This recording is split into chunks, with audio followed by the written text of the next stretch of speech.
Salut les gars, j'espère que vous allez bien. Aujourd'hui c'est une très belle journée, vous ne trouvez pas? Il fait beau et ça me rappelle que il y a mon vlog du mois d'avril que j'ai toujours pas sorti. J'avais tourné un vlog pour le mois d'avril, mais j'ai pas pu le sortir à cause de quelques problèmes. Mais là, le seul truc qui m'empêche de le sortir, c'est parce que je trouve qu'il est pas assez bien fait. Il est, il est un peu mal fait. Mais j'oublie que c'est le fondement même de ma chaîne en fait, documenter. Même si c'est pas beau, c'est pas joli. Donc je vais le faire sortir demain. Soyez sympas. On commence tous petits avec les moyens d'une bol de boire. Bien, trêve de mondanité. Rentrons dans le vif du sujet. Mon business. Mais avant ça, on va donner un peu de contexte. Faut savoir que j'ai commencé le business il y a environ 8 mois, en octobre. Et mon premier business, c'était une agence d'automatisation en local et qui a flop. La raison pour laquelle elle a flop, c'est uniquement parce que je manquais de résilience. Et aussi avec quelques facteurs externes, mais je me dis juste que j'ai manqué de résilience, j'aurais dû persévérer. Je me suis arrêté au bout de environ 20 prospections environ.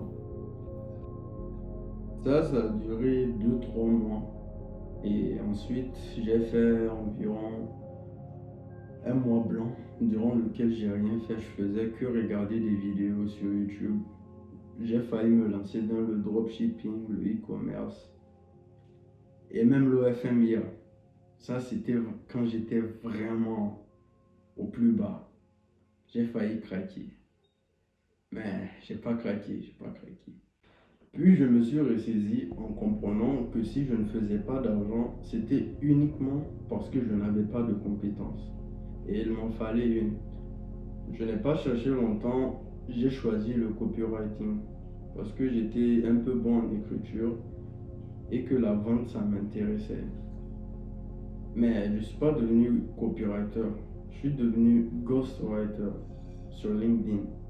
C'est des gens qui écrivent pour les dirigeants sur LinkedIn. En gros, les gens qui n'ont pas le temps. C'était un business qui était assez simple et cool au début, mais j'ai vite compris que c'était pas aussi simple que je ne le pensais. Mais sur ce coup-là, je me suis forcé et je suis resté.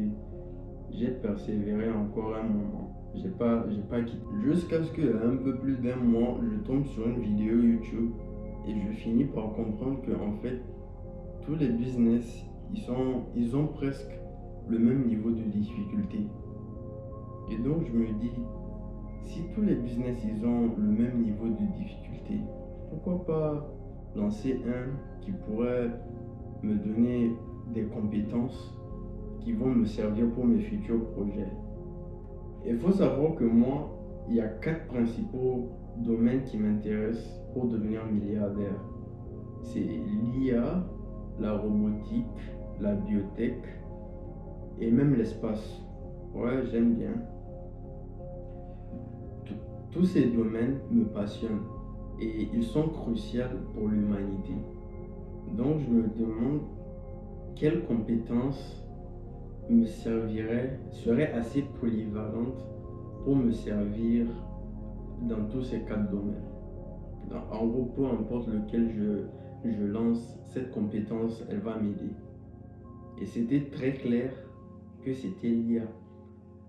Je parle de l'IA en général, tout ce qui est automatisation, prompt engineering et plein d'autres aspects de l'IA. Vraiment, l'IA dans le futur qui arrive, moi, j'ai confiance en elle. Ça va être une dinguerie. On en aura besoin pour presque tout. Même actuellement, j'utilise vraiment beaucoup d'IA dans mon quotidien. Eh bien, c'est ce que je fais actuellement dans mon business. J'implémente l'intelligence artificielle dans les entreprises. Je crée des automatisations et des agents IA pour leur faire gagner du temps. Peut-être même que je ferai des tutos pour vous montrer comment ça marche. Et mon objectif, il est clair, m'expatrier à Dubaï avant la fin de cette année grâce à ce business. Même si c'est un peu ambitieux, je reste confiant, je peux y arriver. J'ai pas étalé toute mon aventure depuis 8 mois pour rien, les gars. S'il y a des gens qui sont dans la même situation que moi ou qui cherchent un business à lancer, vraiment faites pas la même erreur que moi.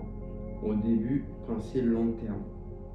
Pensez et cherchez un business qui va vraiment vous aider pour vos futurs projets. Je pense que c'est ça. Faites ce que vous aimez. On nous répète toujours ça, mais on ne comprend pas trop. C'est choisir une compétence que même si personne n'en veut, toi ça te va, quoi. Toi, aucun regret. Comme moi actuellement, tu vois, l'IA, vraiment, même si j'arrive pas à monétiser cette compétence, que mon business ne fonctionne pas, j'aurais une compétence vraiment indispensable pour faire marcher n'importe quelle entreprise. Et c'est déjà la fin de la vidéo. J'espère que ça t'a été utile, mec. On se retrouve demain pour mon vlog. J'espère que il vous plaira.